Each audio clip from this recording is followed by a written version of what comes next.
नमस्कार, आप देख रहे हैं day to day news Bharat में। आप सभी के साथ दिवांशु। हिमाचल प्रदेश की राजधानी शिमला में मंगलवार को समय बड़ा राजनीतिक और प्रशासनिक विवाद खड़ा हो गया जब हिमाचल प्रदेश हाईकोर्ट के सैकड़ों वकील सचिवालय के बाहर सड़कों पर उतर आए। प्रतिबंधित मार्गों पर पुलिस की बढ़ती सख्ती और सील्ड रोड परमिट व्यवस्था को लेकर शुरू हुआ ये विवाद कुछ ही घंटों में इतना बढ़ गया कि वकीलों ने सचिवालय के बाहर चक्का जाम कर दिया। राजधानी की सड़कों पर लंबा जाम लग गया। आम लोगों को भारी परेशानियों का सामना करना पड़ा और सरकार पर दबाव बढ़ने लगा। हालांकि दिन भर चले इस घटनाक्रम के बाद मुख्यमंत्री के हस्तक्षेप से मामला फिलहाल शांत हो गया है। सरकार ने वकीलों की मांगों पर विचार करने और एक विशेष कमेटी गठित करने का भरोसा दिया है, जिसके बाद वकीलों ने अपना आंदोलन वापस लेने का ऐलान कर दिया। लेकिन सवाल यह है कि आखिर ऐसा क्या हुआ कि न्याय व्यवस्था से जुड़े लोग सड़कों पर उतरने को मजबूर हो गए। दरअसल पिछले कुछ समय से शिमला में ट्रैफिक व्यवस्था को नियंत्रित करने के लिए प्रशासन ने प्रतिबंधित मार्गों पर सख्ती बढ़ा दी है। खासतौर पर छोटा शिमला से हाईकोर्ट की ओर जाने वाले मार्ग पर पुलिस वाहनों की आवाजाही को लेकर कड़े नियम लागू कर रही है।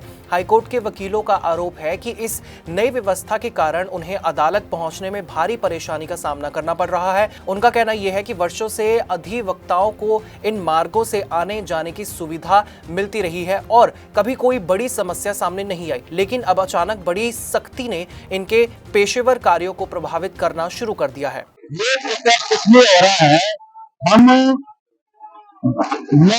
जनता को न्याय दिलाने के लिए as an officer of the court high court जाते हैं। और अब क्या हो रहा है, ट्रैफिक जाम इतना है कि हम टाइम से पहुंच नहीं पा रहे हैं। इस चीज को पहले भी बातें उठी थी, तो अंडरस्टैंडिंग ये थी कि जो एडवोकेट है केस करने जा रहा है उसको हिंड्रेंस नहीं क्रिएट करेगी, कोई भी एजेंसी हिंड्रेंस नहीं करेगी और रोड पर जो ना बिल्कुल एकदम से फ्री होंगे। और ये समझते हुए छोटे शिमला से हाईकोर्ट तक एडवोकेट्स की गाड़ी को जाने देते थे। अब क्या है कि अब वो नहीं जाने दे रहे। हम कहते हैं नीचे से जाएंगे, जो काट रोड से जाएंगे, पर काट रोड में ट्रैफिक जाम इतना रहता है। अब हमने 10 बजे पहुंचना तो ट्रैफिक जाम को हम तो 11 बजे नहीं पहुंचे, 11 बजे नहीं पहुंच पा रहे। उससे क्या हो रहा है कि जो हमारे जो क्लाइंट्स है, जो जनता है, उनको हम न्याय दिलाने में असमर्थ हो रहे हैं। तो हम ये चाह रहे कि जो आज तक जिस तरीके से चल रहा था इसको चलने दो, क्योंकि हम जो जाते हैं हम तो पिकनिक मनाने नहीं जाते हैं, हम न्याय दिलाने जाते हैं। उसमें ये ट्रैफिक जाम की वजह से हिंड्रेंस हो रही है, तो उस हिंड्रेंस को अवॉइड करने के लिए हमारे को फ्री इनग्रेस और इग्रेस दे दो। तो इतनी सी हमारी डिमांड है। हमें सड़क पे आने के लिए मजबूर किया गया है। बहुत दिनों से हमारी ये डिमांड है कि ये जो सील्ड रोड है छोटा शिमला से लेकर हाईकोर्ट तक, हाईकोर्ट हमारा वर्क प्लेस है, तो हम लोगों को ये है कि जिस तरह से पहले हम आते जाते थे उस रोड पे, आज तक किसी भी लॉयर की तरफ से कोई भी ऐसी एक्टिविटी रोड पे नहीं की गई, ना कोई ओवर स्पीडिंग की गई है। प्रॉपर वे में इस रोड को यूज किया जा रहा था। हमारा वर्क प्लेस है वहाँ, इसलिए हम बार बार उनसे रिक्वेस्ट कर रहे हैं। पिछले एक हफ्ते से हमारी एग्जिट लिखित में भी दिया गया और वैसे ओरली भी मिलकर पर्सनली मिलकर भी रिक्वेस्ट की गई, लेकिन हमारी एक भी डिमांड को नहीं माना गया। इस वजह से मजबूर होकर हमें रोड पे आ जाना पड़ा है। और जहां तक बात है परमिट इश्यू करने की, हमने आज ही देखा है बहुत सारी गाड़ियां, करीब 15 गाड़ियां हम लोगों ने पकड़ी हुई बिना परमिट के रोड पे घूम रही है। और जो हाई डिग्निटरी की बात करते हैं कि हाई डिग्निटरी के लिए रोड खुला है, हाई डिग्निटरी की गाड़ियां बिना किसी ऑफिसर के उस रोड पे घूम रही है। तो सब्जियां लाने के लिए या उनके कुत्ते को गवर्नमेंट हॉस्पिटल में ले जाने के लिए उस काम के लिए रोड यूज किया जा रहा है। अगर उनके लिए रोड यूज किया जा सकता है तो लॉयर का जो हमारा वर्क प्लेस है वहां तक जाने के लिए हमें क्यों रोका जा रहा है? क्यों कहीं एक फैसले में डाल जाती है। अगर दूसरी चीजें तो और बहुत जरूरी जो है, अगर हम ये रूटीन वाला रोड फॉलो करते हैं तो लिफ्ट के पास से जो कर्व है वहां से हमें टर्न नहीं करने दिया जाता। टर्न करने के लिए बोलते हैं आप कार्ड रोड जाइए, कार्ड रोड से आप कितनी जगह तक पहुंचा देते हैं। और उसमें से क्या होता है, एक तो ट्रैफिक रोड पे और बचा है और ट्रैफिक जाम लगता है और हमें रोकने की वजह से रोड में लेट पहुंचे, जिस वजह से रोड के काम में भी हमें देरी होती है। हमारे केसेस लगे होते हैं, कुछ एड्रेस ऑर्डर जो आम जनता है, इसलिए आज मजबूर होकर हमें सड़क पे आना पड़ा है। हम चीफ मिनिस्टर साहब के घर पे भी गए थे, लेकिन यहाँ हमें बोला गया कि अभी मिलना है आपसे, हम लोग वेट कर रहे थे, लेकिन मिनिस्टर साहब, चीफ मिनिस्टर साहब बैक डोर से वहां से निकल गए, इसमें से मजबूरन हमें यहाँ आना पड़ा। विवाद केवल प्रतिबंधित मार्गों तक सीमित नहीं रहा। इसी दौरान सील रोड परमिट का मुद्दा भी प्रमुखता से सामने आया। अधिवक्ताओं ने आरोप लगाया कि परमिट व्यवस्था को लेकर भी नई शर्तें और नियम लागू किए जा रहे हैं, जिससे उनकी परेशानी और भी ज्यादा बढ़ जाती है। वकीलों की मांग थी कि उन्हें पहले की तरह सुविधाएं दी जाएं और ऐसी व्यवस्था बनाई जाए जिससे वे बिना किसी रुकावट के अदालत तक पहुंच सके। दिन भर चले इस विरोध प्रदर्शन और बढ़ते दबाव के बीच आखिरकार सरकार को हस्तक्षेप करना पड़ा। मुख्यमंत्री स्तर पर मामले को गंभीरता से लिया गया और वकील प्रतिनिधियों के साथ बातचीत का रास्ता निकाला गया।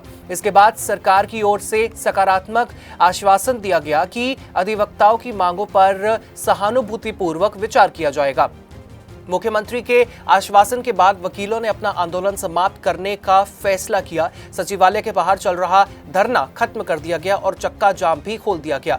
इसके साथ ही राजधानी में यातायात व्यवस्था धीरे धीरे सामान्य होने लगी। जहाँ तक ये बात अभी आपको प्रधान जी ने हमारे ने बताई है कि इन्होंने जैसे ही इनके नोटिस में ये चीज आई, इन्होंने प्रॉपरली उनको रिप्रेजेंट किया, अथॉरिटीज को, डीएम साहब, सेक्रेटरी होम को भी, सभी को रिप्रेजेंट किया, लेकिन उसके बावजूद भी हमारी उस रिप्रेजेंटेशन पे कोई एक्शन नहीं लिया। बात जहाँ तक है सील रोड की, हमारे वकील जो हैं अधिवक्ता सारे ही उसको यूज नहीं करते, सारे ही यूज नहीं करते, सिर्फ सुबह 9 से 10 बजे तक और शाम के टाइम यूज करते हैं, या बीच में अगर फाइनेंशियल कमिश्नर की कोर्ट में कोई केस लगा है, या कसौटी में लगा है, डिविजनल कमिश्नर में लगा है, इनकम टैक्स ट्रिब्यूनल में लगा है, HPERC में लगा है, स्टेट कमीशन में लगा है, तो उसको हम यूज उस वक्त करते हैं, उसके अलावा नहीं करते। नौबत ये आई कि जब किसी ने कोई जवाब ही नहीं दिया सरकार ने हमारी बार के रिप्रेजेंटेशन का, तब आज सुबह एक जनरल हाउस हुआ, फिर वहां पे डिसाइड किया गया जनरल हाउस में कि हम सेक्रेटरीट में जाके सीएम साहब को मिले। और मुद्दा सुलझ गया है। सीएम साहब ने हमें पूरा एश्योरेंस दी है और ये है कि एक हम कमेटी बनाएंगे, उस कमेटी के तहत जो कमेटी वो रिकमेंड करेगी एडवोकेट्स के परमिट्स का, वो लिस्ट गवर्नमेंट को जाएगी और उसके तहत ही जो है ये परमिट मिलेंगे।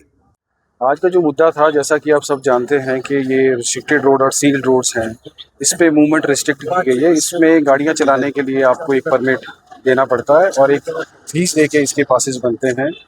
तो पहले भी ये मुद्दा उठा था क्योंकि हमारे जो कोर्ट्स हैं वो डिफरेंट लोकेशंस में सिचुएटेड हैं। कोई कसुमटी में है, हाई कोर्ट है, कोई डिविजनल कमिश्नर की कोर्ट होती है हमारे हाई कोर्ट में, डिस्ट्रिक्ट कोर्ट चक्कर है। तो डिफरेंट जगह पे जो हमारे कोर्ट सिचुएटेड है, और हमारी कंपल्शन ये होती है कि जो ये सील्ड और रिस्ट्रिक्टेड रोड्स हैं, क्योंकि आप देखते हैं मेन सर्कुलर रोड में बहुत ज़्यादा ट्रैफिक की आवाजाही है और आप टाइम से पहुंचना बहुत मुश्किल है कोर्ट्स में। तो पहले से भी ये सरकार और वकीलों के बीच में ये अंडरस्टैंडिंग रही है कि ये जो सील्ड और रिस्ट्रिक्टेड रोड है, क्योंकि हम इसमें कोई घूमने नहीं जाता, कोई शॉपिंग करने, या इस मिसयूज़ हम बिल्कुल नहीं करते हैं। हम कोर्ट आवर्स में 9 से 10 बजे यूज़ करते हैं और शाम को जब कोर्ट आवर्स, रात को जब हम ऑफिस से छुट्टी करते हैं तो हम ये रोड्स यूज़ करते हैं।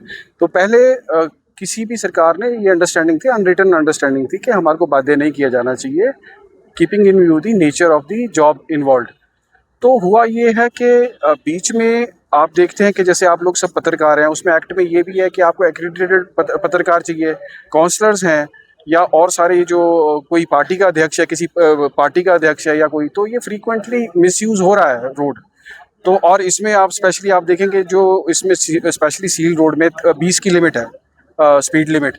अगर आपने पेडेस्ट्रियन की सेफ्टी इंश्योर करनी है तो आपको 20 की लिमिट पे कौन चला रहा है, कौन सा फंक्शनरी आपका 20 की लिमिट में गाड़ी चला रहा है। और हमारा ये कहना था कि वकीलों की वजह से हमारी बहुत लिमिटेड गाड़ियाँ चलती है, तो किसी भी तरह का लॉ एंड ऑर्डर सिचुएशन या कोई एक्सीडेंट वकीलों की गलती से आज तक नहीं हुआ। और ये रोड हम सिर्फ और सिर्फ because of the job requirement हम यूज़ करते हैं, क्योंकि हमारे जो कोर्ट्स हैं, हाई कोर्ट है, वो इस तरह सिचुएटेड है कि सर्कुलर रोड से पहुंचना, सेंट्रल पहुंचना हमारे लिए बहुत मुश्किल हो जाता है। तो एग्जॉर्बिटेंट रेट जो हमारे यंगस्टर्स हैं या ये लोग भी, उनको बड़ी दिक्कत आएगी, और जिनके पास कोई एक्सेस नहीं है इन कोर्ट्स को अटेंड करने के लिए। तो वी ऑल्सो वांट कि इन रोड्स का, सील रोड और रिस्ट्रिक्टेड रोड का कोई इस तरह से मिसयूज़ ना हो, हमारी कम्युनिटी भी ना करें।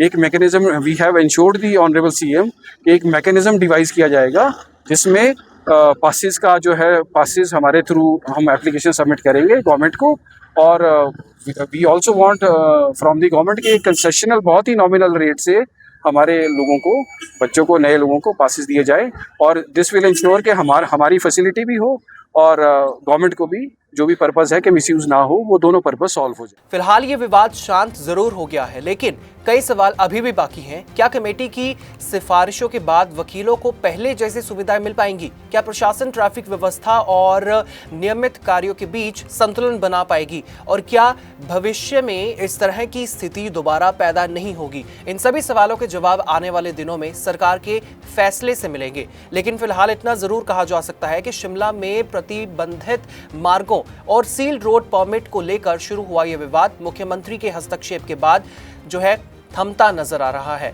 अब सबकी निगाहें उस कमेटी पर टिकी हैं जिसकी रिपोर्ट इस पूरे मामले का स्थायी समाधान तय करेगी। यहाँ कंस्ट्रक्शन में हम क्वालिटी से नहीं खेलते हैं। यहाँ पे कंस्ट्रक्शन फील्ड से नहीं, प्रिसीजन से हो रही है। तो genesis Heights project RERA approved है, SBI अप्रूव्ड है, कंस्ट्रक्शन फुल स्विंग पे है। दैट मीन्स आपकी इन्वेस्टमेंट 100% सेफ है। तो चंडीगढ़ यहाँ से मात्र 4 मिनट, एयरपोर्ट 10 मिनट की दूरी पे, decathlon, DMart, KFC, McD, everything with in 2 minutes.